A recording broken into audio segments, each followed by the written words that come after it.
இருளை விலக்கி உலகை எழுப்பும் ஞாயிறு அங்கே குடியிருப்பான். அவன் ஆனை முகத்தனின் அடியவர் மனத்தில் ஒளியாய் வந்து கொலுவிருப்பான்.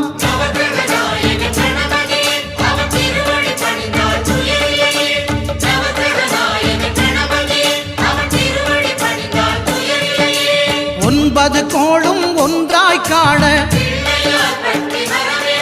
அங்கு கற்பகம் என்னும் கடவுளின் மெய்யில்